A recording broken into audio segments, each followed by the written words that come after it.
long were you guys on the Denver bench with immigration, as an immigration judge? I was on the Denver bench for 5 years and a few months.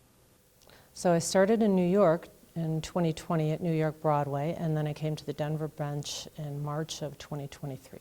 You both stepped down in 2025 around May. Tell me about that decision and what led you to that. So in early 2025, as the administration changed, certain policies started coming down through email, and one of the policies that really made me pause and think about whether this was going to impact my role as an immigration judge was a policy encouraging the immigration judges to deny asylum applications on their face without a hearing. The reason why it was important is because we have the largest percentage of pro se applicants in immigration court throughout the country. And so for my experience with working with pro se applicants, the asylum application that's filed usually does not contain the full story of why a person left their country and what they're afraid of. So for an application to be denied on its face without giving a person a reason or a hearing to explain their reasons why they left their country, I felt like that was not going to be fair. Applications were filed very quickly for them to get work authorization or to be filed within a 1-year bar. They're in English, they're not in Spanish, so most people didn't understand what the application contained.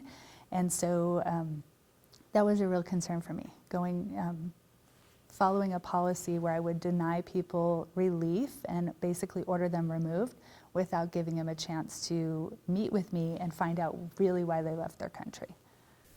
Yeah, I think shortly after the inauguration, it may have even been the day after, when I returned to the office and there were a slew of emails with executive orders that had titles like protecting the state and the people from invasion,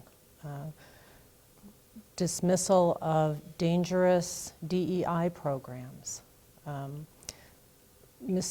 characterizing the Dred Scott v. Sanford 1857 Supreme Court decision as shameful. I was very concerned that those were red flags to me. And then I would say, I knew that I was going to need to find a different place. And I would say the January 22nd, there was a memo on January 22nd that asked employees to please report other employees who were engaging in DEI practices within 10 days or suffer adverse consequences. Then on April 9th, another memo came out not allowing judges to continue their association with the American Bar Association. And the importance of that is they are a leading organization for the bar and for attorneys. They file amicus briefs about changes in the law. They help lead the direction of the law and its practice, and they maintain professionalism. So being a member of that, which I was at the time, was very important to me.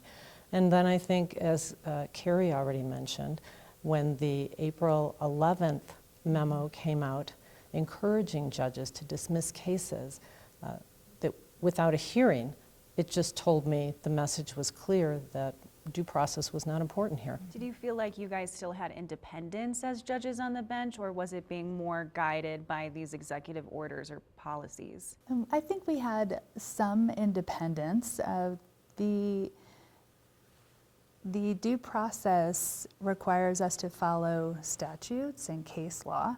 Policies are not a requirement to proceed with due process, so I think we did have some independence, but you could tell it was being slowly taken away in one way or another by increasing the demands on how many cases we were to be completing.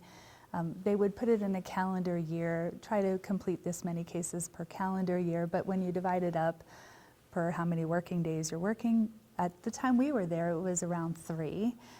It has increased exponentially since we've left.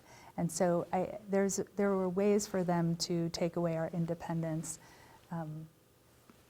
in other ways other than specifically telling us you need to rule on this particular case this way. It wasn't like that. It was more kind of guiding us to following the procedures and policies that they were putting in place. Yeah, I think the independence is limited. And it started in 2018, I think, with the Attorney General's order taking away administrative closure. And that's a very important tool that judges can use, particularly when an applicant comes before you that may have, who's in removal proceedings, that may have more than one path to remaining here legally, and sometimes they take time. USCIS adjudicates certain paths. We hear asylum and some adjustments and some other relief from removal. But sometimes USCIS can't get to a path that's available to a party that appears before us, and we could use that tool to give them time so that they could remain here legally and pursue their path after they made all that effort and took all that risk to get here. So that's, I think, when it started. They also instituted metrics that were being applied to judges, and as Kerri mentioned, they were completion of 700 cases per year, and fewer than 15% of cases that were appealed returned to you. So you had to achieve those metrics. Anytime you introduce metrics or you politicize or put pressure on judges to complete things, cases, of course it's going to rush due process, and that's something you don't want. You can't interpret whether the case that comes before you has issues that you need more time to either flesh out the facts on or review the law on. So I do think it's limited. I think, as Kerri said, it's gotten much worse. Especially there was a June memo, I think in 2025, that came down that really criticized judges, and I think it just said they were biased against EHS, but there were no examples given. So I think that puts a lot of pressure on judges. So it's not so much a quota, right, that judges have to meet, but it is maybe a benchmark for how many cases judges might be expected to take on daily or weekly or yearly. Yeah, it's like a benchmark. However, if you're a judge, you're most likely a type A personality, right? So all of us are type A. We want to hit the benchmarks. We all want to hit the benchmarks. And so to put the benchmarks out there, even if they tell us you're not going to be rated based on if you meet the benchmark, but just putting it out there. And by the way, when you look at the benchmark, it starts with you failing.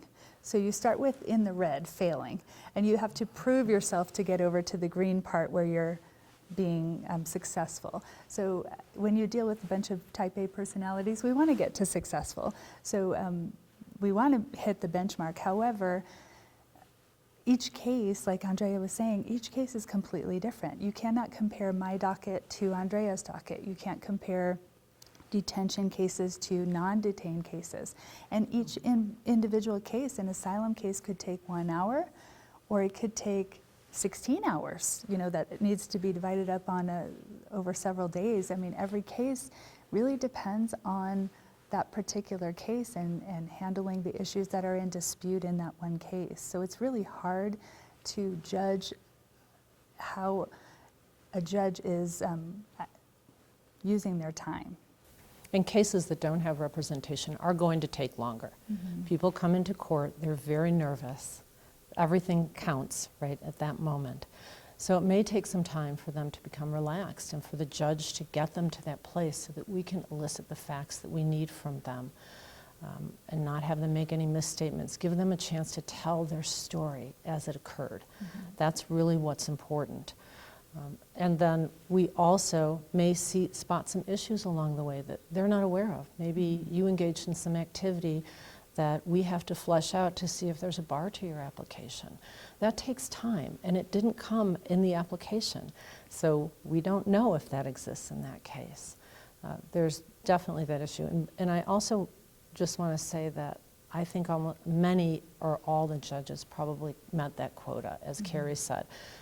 Judges work very, very hard, but it does put pressure on you. And they also administered, I can't remember when this came out, the in absentia orders could be issued. In absentia orders are very difficult to get overturned. So if you fail to appear, which we know is a common thing, because immigrants come here, you're a displaced person in a new area. You have to find a place to live, without money maybe initially, or get a job. Your notices for court are being mailed to the address that you originally came in on, but you may have Sometimes had... a shelter. Yeah, may have had other locations since then. So that makes it very, very difficult. And it was, when you're trying to meet a number, an in absentia order is an easy order to give. And especially when the department asks you to give that order, and there isn't any reason not to. It was sent to the last known address. You know, you have followed the law. So that was another way our authority was limited. Maybe in those cases we might have given a continuance if there was some type of good cause we could find. But though that was discouraged, I felt. The quota or the benchmark, do you think it's sustainable for judges today to meet those case numbers? Again, I think it's very difficult to say.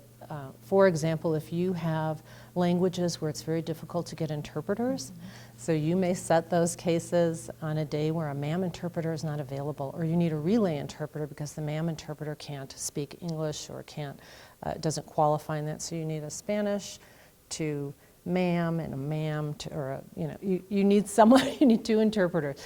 It's very difficult. So if you've set aside a morning for that hearing and one of the interpreters can't make it, you have lost that time to hear cases. So I think it's difficult to say if people can make them. If you have very standard cases, I had a docket with primarily Chinese immigrants when I was in New York, and that case typically is a religious case, and there's good case law on that. It's primarily credibility. And so those cases, I think you can do 2 or 3 of them in a day, or 4 if you don't have a bar, and deliver an oral decision. So it really depends on the docket, and there are a lot of languages. And finding out which language the person in front of you needs can also be difficult to do. And we're required to provide an interpreter for the language that they speak and understand best. By increasing the benchmark for the judges that remain at the immigration court, I think they're really put between a rock and a hard place, because the judges all want to give due process. The policies and the case law now wants the judge to deny the applications without a hearing. The benchmark's here, and if they can deny, if they only finished 1 case today, but they can go ahead and deny 10 because those are applications that are not legally sufficient when filed, that gets them closer to the benchmark. I'm not saying that's what they want to do, but there's a pressure. They're being pressured to do between the policies and their metrics. Do you think it's harder for immigrants today to have more fair outcomes on their immigration cases because of these policies or changes? I do, and I always told, and I still tell my clients today, they ask me, can I get a fair hearing at immigration court without a lawyer, or do I really need a lawyer? And I would say, when I was the immigration judge, I never felt like someone needed to have a lawyer. And I'm not their lawyer when I'm the immigration judge. I am just the neutral arbiter, but I felt like all of us understood the pro se community, and we were able to get the information we needed. And as long as they knew what the qualifications were for the relief that they were seeking, we were able to get that information out of them and tell them whether they had a viable case or not. So my answer was, no, you don't need a lawyer. As long as you understand the process and you know what the legal requirements are, and if you meet those legal requirements, I don't think you need a lawyer. Now it's a little harder, because if you don't have a very well documented case, you may fall within that sweep of cases that were improperly filed or not legally sufficient when filed, and so it's harder now for people, for sure. There's definitely time constraints that contribute to that. The judges are not, I don't think they're able to give continuances and find good cause, maybe as they could have before. And I don't think immigrants know always how to present good cause, what good cause is. Mm-hmm. So if the facts aren't there for a judge to give a continuance, or continuances are discouraged, it's going to be very difficult to give a fair trial. If time was needed to obtain documents that we didn't know we needed or how to get, or we can't get them from our government, whereas we used to be able to do that more. When we talk about Denver only having about 15% of defendants who have representation, what kind of impact did that do here in Denver with these policies specific? Because we know that the challenges here for people who don't have representation are different than maybe across the country. I think it had a much higher impact on the immigrant population here than anywhere else in the country, just because there's a lack of availability for immigration representation. Based on the cost and maybe not enough lawyers. I'm not sure exactly why, but it definitely hit a higher number here, and especially back in early 2025 or mid 2025 when ICE was coming to the courtrooms, and they're not doing that anymore, but when they were coming to the courtrooms, it was really discouraging people from showing up for court. So that really hit a harsh, large number of immigrants in Denver, I believe. Yeah, and when you don't have representation, again, it certainly makes it easier for the judges to go through the I-589 asylum applications and deny yours without a hearing. Mm-hmm. And so, of course, that's going to make it more difficult for people to present their case here, or to have an opportunity to present their case because they don't have access to people that can help them. And also cutting the resources of some of the volunteer organizations that used to come in, because they could help them. They could inform people about gatherings they were hosting that would help them with their I-589. So that information, also that flow of information to immigrants went away. Because they didn't have the funding to have a person at the courthouse or in the courtroom helping with that. I kind of want to ask you, you guys, you two both really have dedicated your life to practicing law and being in this space. Was it difficult for you guys to walk away? It was very hard for me. I've been a federal employee. I was a federal employee for 29 years when I left. So, and I did get an early retirement. So. But it wasn't when I wanted to retire. I wasn't ready to retire yet. I was probably going to stay for at least 4 or 5 more years before retirement. And so that was tough to leave because that's all I knew. And to leave something that was very comfortable for me and that I dedicated my whole career to federal work. I walked away from opportunities for more money to have a purpose with the government to serve.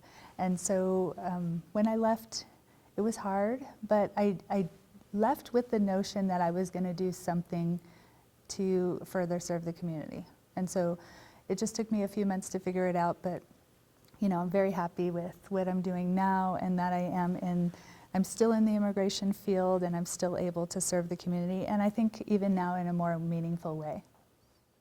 That was very difficult. I mean, I relocated my whole family to New York to be an immigration judge, and I've been a jurist since 2011. So I planned on remaining in this position until past my retirement, and I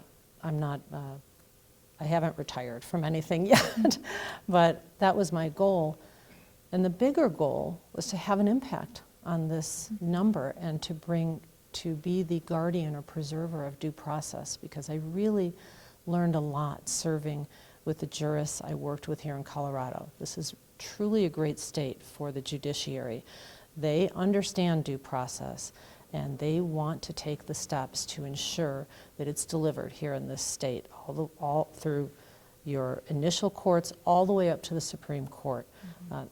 The judges here have access to each other. We talk about it frequently, and I really felt I could bring that to this job. So to have it cut off or thwarted before I had an opportunity to see it to fruition is really difficult for me. And I have to say I had a little, difficulty for a few months figuring out my direction and what I wanted to do.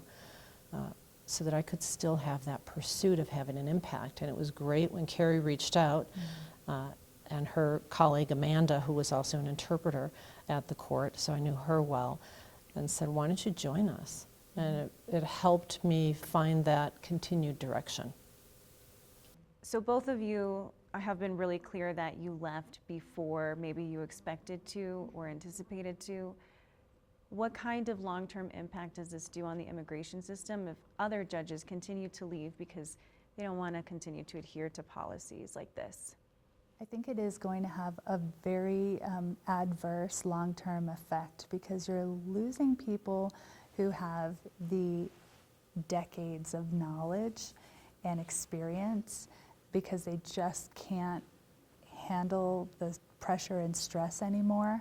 And so that's going to cause new people to be brought in that don't have the experience and who are just going to do things possibly in an expedited fashion that's not consistent with how we want cases to be heard as adjudicators. I mean, I think it is going to have a really negative impact, in my opinion. I agree. It will definitely have a negative impact. I mean, working in New York, I worked with jurists who'd been on the bench for 20 years, 25 years. The institutional knowledge, the wealth of that knowledge that they have is incredible.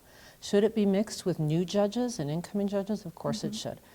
But it helps balance new ideas that have been tried before.